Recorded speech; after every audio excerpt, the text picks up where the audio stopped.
Howdy folks and welcome. I hope this finds you well.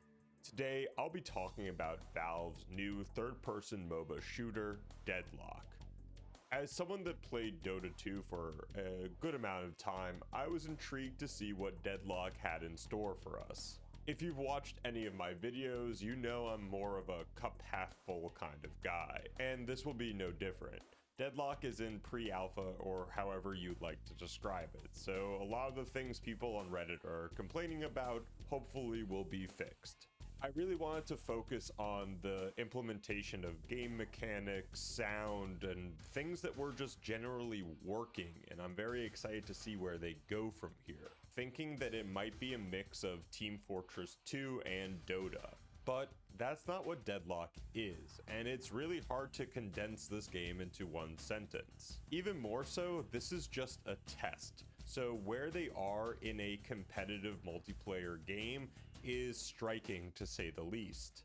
Deadlock's core gameplay, visualization, and audio make me instinctively want to play more of it. That's something I can't say for most games. Deadlock doesn't do anything revolutionary at the start. You have your laning phase where you can be with a partner or by yourself. And let me tell you, if you solo, your heart rate is going to be pounding. Fighting in lane can be intense and also frustrating sometimes if you're facing against some annoying heroes. But once you know what to do, it's a lot less overwhelming. It sort of slows down. What Deadlock doesn't revolutionize, it rejuvenates. In the laning phase, you do have creep denials, but it's not just your creeps. You can also deny enemy NPC kills, which not only take away from their souls, but adds on to yours. Plus, when you share souls with your partner, this is where some of the strategy comes in. If you communicate with your lane partner about who should be harassing and who should be picking up last hits, you can do a lot of damage and stop them from snowballing into items. Now, I'm lucky enough that I have the opportunity to play with some of my friends, all of which have played MOBAs in the past. I cannot stress this enough, but communication in this game is key, and I know if you solo queue, it's probably not going to happen. Communicating with your partner about when to take the last hit or when to dive the tower is exhilarating and really has some insane moments, good or bad. But what do you do with these souls that you get from taking out the creeps? Well, you have a shop right next to you in the laning phase, and there's other shops scattered around and one in your main base. Shops is where you buy items, and items come in a variety of different, I guess, types, we can call them. There's spirit damage, there's weapon damage, but then you also have the third tier. It's not really damage, it's like healing or buffs. I enjoyed the buying mechanic because it wasn't just like your courier is coming to you and then you can just stay in lane. You really had to time it out, because just as I was saying about the denials, it takes a lot of work to deny not only the enemy team, but take your own last hits. And you can melee for a assured soul, but that's really hard when you're getting harassed. So you have the time when you want to leave lane, go to your buying vendor, and get items. The items, however, if you do this, can change drastically the amount of damage you can do, the speed at which you can do it.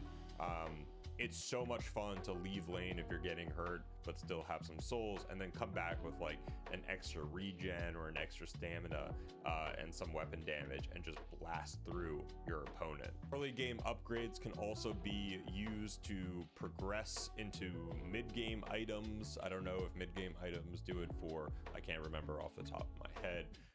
But again, it's not revolutionizing anything. It's just taking the good parts about the feeling of progression throughout the game. Like, not only do you have your character progression and your own skill progression, but then you have these items, and I don't know, it felt really good to me.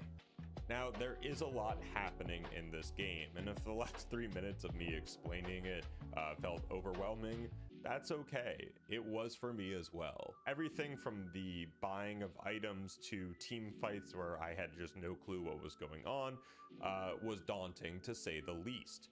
But this game is about time, right? Time to improve your skills, time to improve your knowledge, and never get down on yourself if something happens that you're like, what the heck was that? And I'm saying that because once you have the feeling, the rhythm of the game, you just go up in skill level drastically. And one of the things that helps with that is figuring out what character you want to play, what hero. I chose Yamato, which I'm so happy I did. I don't know why I did, they just looked really freaking cool. I made sure I knew what their skills were, how they worked, sort of, and just getting the flow of what they do in lane. Again, the progression in each match cannot be understated.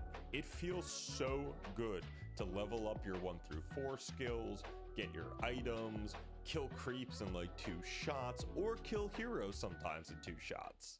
For example, I was starting out coy as Yamato. I didn't know how to lane. I died a lot in team fights. I was looking at the build order, but I wasn't really reading the build order. But after multiple games and multiple mishaps, I started to fly around the map a lot. Yamato has a grapple that you can extend its range, so enemies like Vindicta or Spirit Talon, I think the name is, I just call them Spirit Person, that's when you can just go on them, press 3, slice them, press 1, dice them, and then they fall to the ground and you just shuriken them. It is so satisfying, especially for those heroes that have very good escape. Because usually they don't think you can get to them, and then they just hear the grapple, and then I'm just like flying throughout the air. It's a lot of fun. Regardless of what hero you play, taking out other enemy heroes is like one of the most satisfying things I've felt in multiplayer gaming in a while. It's not just because of your skill, it's because of your skill plus what you did in that individual match. And it's going to get worse, or it's going to get harder when they have many more heroes. But at this point right now, this roster, it's pretty good. I enjoy it. One of the other important things is understanding what the enemy team is buying. You can hover over their names and see what items they have. Again, this is, you're not going to know what's good or what's bad your first couple of games, but when a haze does like 12,000 damage to you in like a single burst, you'll look up what items they have and why they're doing that. But you don't have unlimited spots for your items. You only have 4 for each, I guess, type. Throughout the game, you'll also unlock your own character's progression with abilities. I really enjoyed how each level of an ability added on to the ability.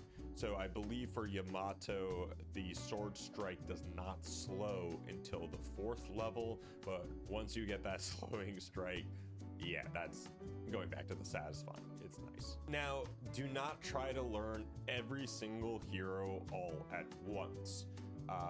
It's impossible. There's too many spells. There's too many ultimates. Every hero has an ultimate as well, which is also cool.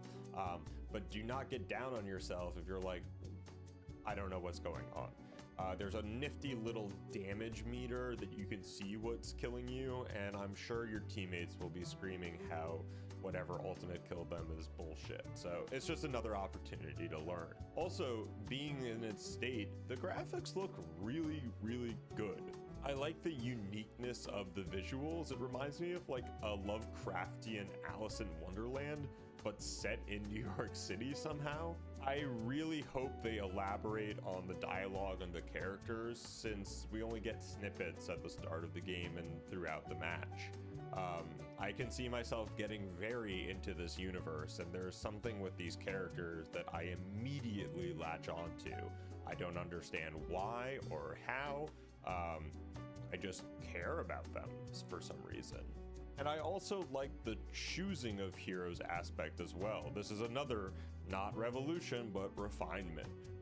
In Dota, my favorite characters were banned all the time. And there was nothing that you could do about that, right? In Deadlock, you get to rank choice, so you put purple for your main vote, yellow or legendary. I think of it as legendary, but then legendary would be purple, right? Anyways, my old WoW days. And then you just have gray. And I like this because you do have your first pick. You usually get your first pick, or in my experience, I usually get Yamato. But it also kind of makes you choose different characters and think about other characters. I would definitely recommend like 3 or 4 just to start out with. And don't fret, just learn the character on your own pace and you'll be good.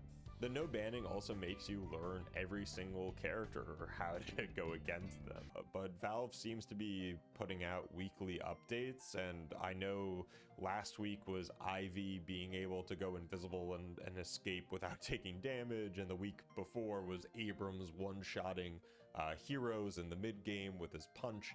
So yes, things sometimes go awry. I think they whack-a-mole, and there's also the macro of it. So the whack-a-mole was the micro of it, because who wants to play against an Ivy that can just like literally just teleport away? And Vindicta's just plain atrocious. I really do not like playing against her. With the power levels and the items, yes, there can be characters or heroes that seem unbalanced. You also have to try to adapt to it, right? If you see the enemy Haze has like 45,000 souls by 25 minutes, don't go try soloing them, right? At least bring 3 people, bring your whole entire team, honestly. But there are ways around superpowered people. You just have to really try. Not to say that it's going to be easy either. It's why playing the team game and communicating can be so powerful, and I understand solo queue players. I am very sorry that if your experience in Deadlock right now is getting more toxic. I've been seeing a lot of reports about people being more toxic. I don't understand this. That's not constructive. It doesn't help your team, and it's a video game. But again, if you do rally behind your teamwork, there's a lot of things you can do. Calling out mid-boss, split lane pushing. It's all visceral, engaging, and a whole lot of fun. Team battles, once you know half of what's happening and you're able to call out what's going on the left or the right, are exhilarating, and there are colors and damage meters going seemingly onto every texture. One hero can die and cause the wipe of a team, or you could go back and retreat, taking 1 or 2 of the enemy team as well because they overextend. Maybe this is the way I play, but it never felt like there was a dull moment in Deadlock. From the start of the laning phase to ganking mid, collecting soul urn and capturing towers, to going back to gank and then team fights, I almost didn't have enough time to breathe in between these situations, which weirdly enough felt like a good thing. But that wasn't my first impression of the game, and as I said before, there is a lot to take in. You have to learn Deadlock through osmosis, errors, and time. And again, it's pre-alpha, so you have the time. Now, this was my lived experience with Deadlock. I would love to get your opinions, thoughts on the game, why you think it might be really good, why you're not liking it. Give me something, and then we'll start the conversation. For me, this is a really polished test and bodes so well for what's to come. I'm also excited to see a Valve multiplayer game that they truly care about. I mean, come on, what's happening? I feel like Valve knows what they want to do with Deadlock short term, and hopefully they'll listen to the player base and competitive scene for more updates and tweaks. Plus, it will probably be easier when more testers arrive and they have the statistics in the main menu. Again, these are just my thoughts on Deadlock. Let me know what you think. And if you enjoyed the video, check out my channel. There's something there for everyone. I make sure of it. And as always, see you next time.